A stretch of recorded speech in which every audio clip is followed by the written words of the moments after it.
Assalamualaikum warahmatullahi wabarakatuh. Waalaikumsalam warahmatullahi wabarakatuh. Natawassalu bijahin nabi wal ali wal ashabi wa mu'alif kitabi risalah sunnati wal jamaah wa muassisi jam'iyyatun nahdlatul ulama abaina wa abaikum wa ummatina wa akhwatikum wa jaddikum wa jaddikum Assalamualaikum. Syaulillahi lana wa lahumul fatihah. A'udzu billahi minasyaitonir rajim.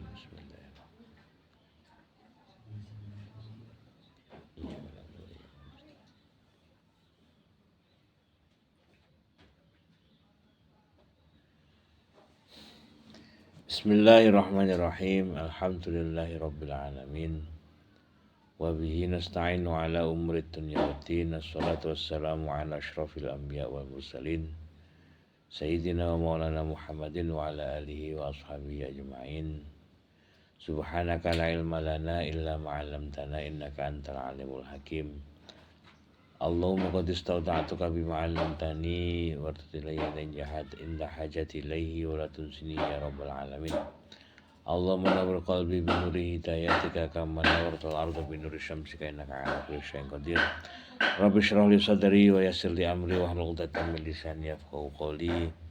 Amma ba'du, qala al-mu'allif rahimahullahu ta'ala nafa'ana bihi wa bi 'ulumihi fid dharaini amin. Untuk seluruh pemirsa dan pemerhati yang sangat saya hormati dan saya banggakan, ini kita bersyukur untuk kesekian kalinya ini kita bisa berjumpa kembali dalam rangka mengkaji, belajar bersama-sama tentang kitabnya Hadratus Syekh Hasyim Asy'ari tentang Risalah Ahlussunnah wal Jamaah. Oke, untuk itu kita lanjutkan. Waqala Sayyid Muhammad nih. Ya. Bismillahirrahmanirrahim. Qala lan dawuh sapa Sayyid Muhammad fi Syarhil Ihya yang dalam kitab Syarah Ihya. Wa dalan utawi ikilah ibahiyun iku kufrun kafir. Wa zandaqah lan zindik. Wa dhalalah lan dhalal. Sasar. Walakin lan tetapi nal ibahiyun iku maujuduna ono atau mujud fi qadimi zaman ono ing zaman kang lawas. Jahlun iku bodoh, dhalalun tur sasar. Laisa lahum iku ora ana keduwe ibahiyun roksun utawi pimpinan ya alamu kang ngerti sapa roksun pimpinan ya alamu kang ngerti ala ilma ing ilmu asyar'i kang bangsa syariat kama ya bagi kaya kang sak perlune. Wes, jadi kalau menurut Syekh Said Muhammad Al-Maliki, Said Muhammad ya, ini mengatakan bahwa kelompok ibahiyun ini secara secara pasti dalam kitab syarahnya ini mengatakan bahwa kelompok ini boleh dibilang sudah tidak lagi masuk pada agama Islam ya. Karena kalau sudah memperbolehkan melakukan kabair, dosa-dosa besar dan Allah tidak berhak, ini kan sudah mengangkangi wilayahnya Allah, mengangkangi wilayahnya Tuhan itu. Itu sudah bukan wilayahnya lagi. Tapi sudah mengklaim dirinya bisa menentukan nasibnya sendiri tanpa ada campur tangan Tuhan. Dan ini dianggap seperti kafir yang zindik. Juga sesat sekali karena memang ajarannya seperti itu. Tetapi perlu kita ketahui bahwa ibahiyun ini sebenarnya sejak dulu sudah ada.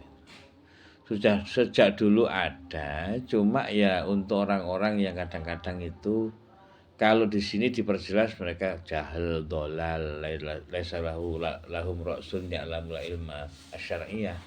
Tapi kadang-kadang bukan hanya tidak paham dan tidak mengerti tentang ilmu agama, juga kadang-kadang ada orang-orang yang memang memanfaatkan itu dengan kemudian mengambil sedikit kemampuannya dan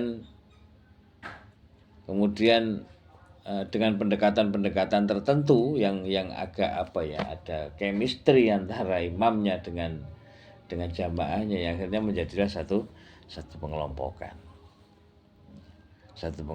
Ibahiyun, memperbolehkan, liberal. Ini ya nggak beda jauh dengan kasus-kasus yang sekarang muncul dengan adanya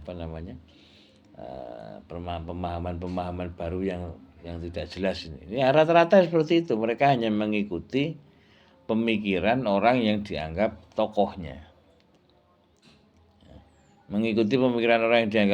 Sementara tokohnya ini tidak punya kapasitas apa-apa dalam bidang keagamaan.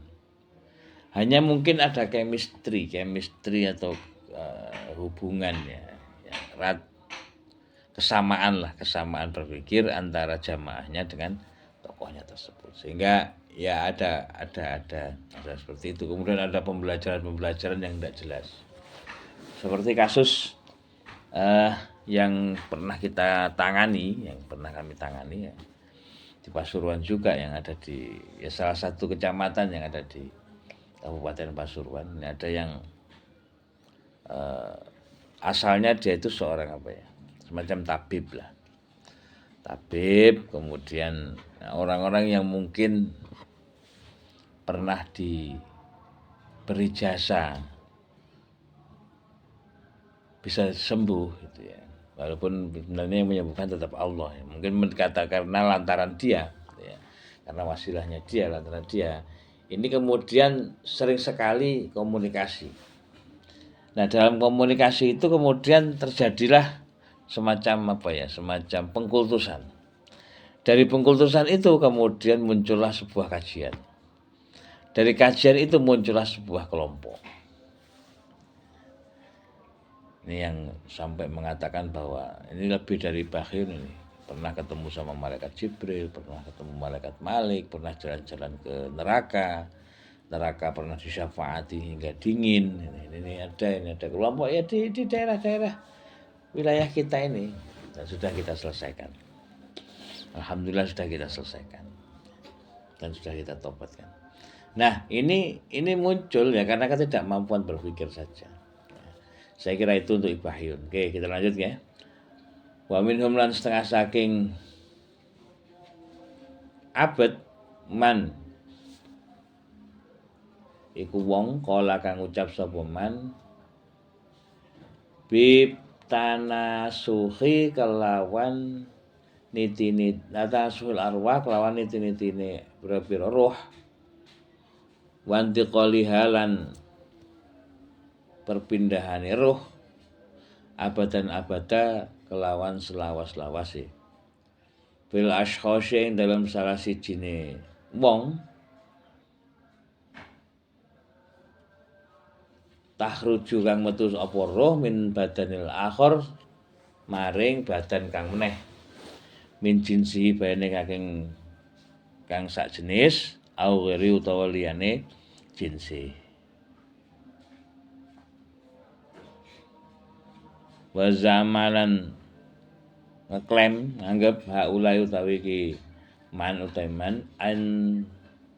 anna ing sedune takdzibaha siksane apa iki jenenge arwah wa tan'imahalan den paringi nikmati arwah fiha iku tetep ing dalem intiqalil arwah bihasbi kelawan kira-kirane zakaiha bersih arwah wa khabasihalan kotori arwah. Qala Asyihab al-Khafi Qala Syihab al-Khafaji Syekh Syihab Al-Khafaji qala dawuh sapa Syekh Syihab Al-Khafaji fi syarhi ing dalam syarahe kitab Syifa, fi syarhi ala Syifa ing dalam syarah Syifa. Waqad kafaruan teman-teman wis kafir, waqad kafaruhum teman-teman wis ngufurno hum ing sapa iki al-mutanasikhul arwah wa ndiqaliha. Sapa ahli syar'i wong-wong ahli syariat. Lima krana perkara fi kang tetep ing dalem ma min takadzubi min takdzibi saking gegoro min takdzibillahi saking nggoro ya Allah wa rasulin Allah wa kutubi lan kitabe Allah. Jadi ada satu kelompok lain. Kelompok yang ini agak unik ini karena mereka mempercayai apa? Reinkarnasi. Reinkarnasi itu berarti pada prinsipnya kalau kita lihat ya beberapa pemahaman reinkarnasi. Jadi yang dimaksud reinkarnasi itu perpindahan ruh dari satu jasad ke jasad yang lain karena menganggap ruh ini abadi. Ruh itu memang abadi. Tapi tidak ada kemudian metode mindah atau bereinkarnasi karena sekali roh itu diturunkan dari Lauhul Mahfuz dan menjalani kehidupan di alam dunia, maka endingnya adalah kehidupannya nanti dari alam kan kita tahu ya kehidupan roh itu dari alam malakut kemudian pindah ke alam rahim pindah ke alam dunia, dari alam dunia ini kan pindah ke alam barzah. Itu sudah perjalanan, jadi nggak perlu pindah ke ke jenis yang lain atau ke badan orang lain. Dari alam barzah nanti kita pindah ke alam akhirat. Nah, yang dimaksud ini bukan perpindahan itu, tapi perpindahan dari jenis manusia satu ke manusia yang lain atau reinkarnasi. Dikarenakan mungkin karena kurang suci. Dan kalau memang sudah betul-betul suci dan mengalami penyiksaan di dunia melalui sebuah reinkarnasi, maka dia akan moksa dan kembali ke nirwana. Nah, itu beda lagi itu sudah. Itu bukan pemikiran kaum muslimin.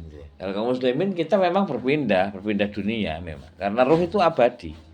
Tapi perpindahannya itu dari alam rahim, kemudian ke alam dunia, dari alam dunia ke alam barzah, dari alam barzahan pindah ke alam akhirat. Dan setiap perpindahan itu ada pintunya masing-masing.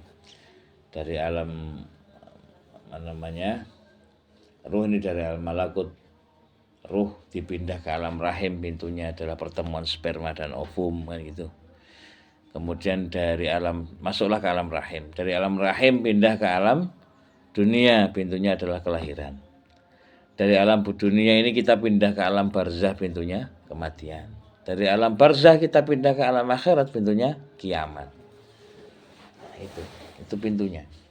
Itu kalau perpindahan menurut kita. Nah, kalau reinkarnasi, wah jangan-jangan dulu ini anak-anak kita ini dulunya adalah tokoh yang pernah hidup di zaman dulu ya. Sekarang hidup kembali dalam bentuk jasad kalian. Nah, itu enggak benar itu. Ya, karena satu prinsip enggak benar itu ya. Yang satu prinsipnya apa? Prinsipnya ya kita kalau pindah ya pindah tapi di zaman di alam yang berbeda-beda, bukan terus kembali. Kadang-kadang ada yang sampai mengklaim bahwa kalau sudah nemen kehidupan di dunianya dalam keadaan yang sangat jelek, maka ketika reinkarnasi dia masuk pada fase binatang. Nah, ini ada lagi yang seperti itu. Ini kalau begitu kan selesai kehidupannya ya. Nah, seperti itu. Nah, menurut Syekh Syihab Al-Khafaji dalam kitabnya Syarah Syifa ini mengatakan bahwa kalau ini betul-betul sudah menyalahi aturan agama Islam, karena tidak ada dalam aturan agama Islam proses yang sedemikian itu, ya kan? Sampai kemudian mohon maaf hal yang kadang-kadang ada yang di kelompok kita sendiri kaum muslimin, kalau saya lihat ini dulu Anda itu kayak kayak titisan dari siapa gitu misalnya, Syekh siapa gitu. Makanya kelihatannya tidak terlalu banyak belajar kok sudah pinter, ya enggak juga. Ini kan karena memang ya Allah berkenan untuk itu, ya jangan terus kemudian dianggap ini titisan siapa atau titisan siapa, enggak. Nah ini adalah kelompok apalagi tadi tanasuhil arwah wa intiqaliha itu ya. Ya kita lanjut. Wa minhum lan setengah saking kaum man utawi sapane wong kala kang ngucap sapa man bil khululi kelawan manggon walitihati lan menyatu. Wa hum lan utawi kaum man iku jahlatul mutasawwifah,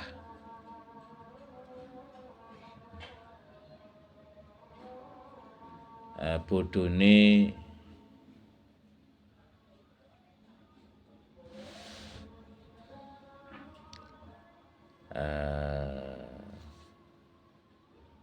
bodone wong kang apa ya ngaku sufi. Bodone wong kang ngaku sufi. Yaquluna padha ngucap sapa man inna ustuhune Allah taala iku al wujud al mutlaq kang mutlak. Wa inna ghairan stune iku stune saliyane Allah la yattasifu ran duweni sifat bil wujudi kelawan wujud aslan asale. Hatta idza saengga tatkalane ngucap sapa man al insanu utawi menungso iku maujudun ana fa makna mongko utawi maknane maujud anna lahu setune keduwe menungso ta'alluqan utawi kemantungan bil wujudi kelawan wujud al mutlaq kang mutlak wa wallahu ta'ala lan wa walan utawi wujudul mutlak iku Allah taala. Ini ada kelompok lain yang mengaku dirinya ini adalah al-khulul wal ittihad.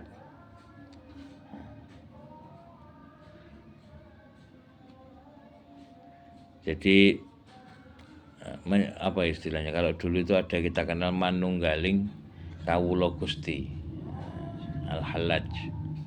Dan ini banyak, kelompok ini banyak ya. Dia tidak melihat bahwa manusia itu ada, alam semesta ini ada, kecuali alam semesta ini adalah Allah. Dia tidak melihat manusia wujud kita ini ada, kecuali ya ini wujud Allah. Nah ini yang apa ya, jahlatul mutasawwifah. Jadi orang yang maunya tasawuf tapi bodoh, nganggapnya bodoh. Apa kira-kira ada di wilayah Indonesia? Ada. Adalah beberapa kelompok ini di beberapa daerah yang Bapak pernah temui itu ada di beberapa daerah di kecamatan. Ya, ada yang seperti di macam-macam. Yang kemarin mengaku sebagai kelompok Wahdatul Wujud. Jadi kalau dia misalnya, ya mohon maaf ya, ini pengakuannya. Kalau dia melihat sesuatu, dia menganggap itu Tuhan, ya dia sembah itu. Ini aneh ini. Dia lihat kursi, dianggap itu wujudul mutlak gitu kan. Wujudul mutlak, maka dia akan sembah itu. Dan karena dia mengaku dirinya menyatu dengan Tuhan, maka tidak perlu lagi melakukan perintah-perintah yang sudah dijalankan oleh kebanyakan manusia. Agama, sholat, enggak, puasa apalagi. Ya, karena kok Tuhan harus puasa kan nggak mungkin. Ya, ini ada nih kelompok al-khulul dan ittihad ini ya, kelompok apa itu? Manunggaling kawula Gusti itu ada. Bahkan yang lucu itu kalau berkeinginan manusia apa namanya apa itu namanya hormonal ya. Dia kalau misalnya menganggap ada seorang wanita yang dia suka, kemudian dianggap kamu istri saya, itu ya menurut mereka itu sudah dianggap sebagai istrinya. Nah, ruwet ini. Walaupun dia itu istri orang lain. Ini bahaya. Bahaya kalau sudah seperti ini karena nggak akan ada aturan lain gitu. Nggak akan lagi ada aturannya. Nah, kalau mungkin bagi anak-anak muda ya cocok ini belum terikat apa-apa ya. Belum terikat apa-apa. Akhirnya yang muncul apa? Kehidupan seks bebas. Minum khamr nggak haram, khamr itu bukan ada tapi kan wujudnya wujudul mutlak dan itu pemberian Allah. Wah, ini bahaya yang seperti ini nggak bisa ini. Ya, pakai ganja misalnya. Wah, itu bukan wujud tapi itu wujudul mutlak. Waduh. Ya, ini ada saja itu dan perlu kita filtrasi yang ada di sini. Pemirsa yang sangat saya hormati, mungkin itu dulu. Ada pertanyaan atau bagaimana? Tidak ada ya hari ini ya. Ya alhamdulillah. Bukan berarti kalau tidak ada ini nggak ada pengembangan ya. Saya harap teman-teman dari PKPT juga ada pengembangan itu supaya konsen melihatnya ya. Diskusinya. Oke. Saya kira itu dulu yang bisa kami sampaikan, sedikit yang bisa saya sampaikan. Semoga dengan iringan hidayah Allah akan menjadi ilmu yang bermanfaat bagi kita semua. Amin Allahumma amin. Akhiran hadanallahu iyyakum wa faqana ila ma yuhibbu wa yardah wallahu muwaffiq ila aqwamit thoriq. Wassalamualaikum warahmatullahi wabarakatuh. Waalaikumsalam.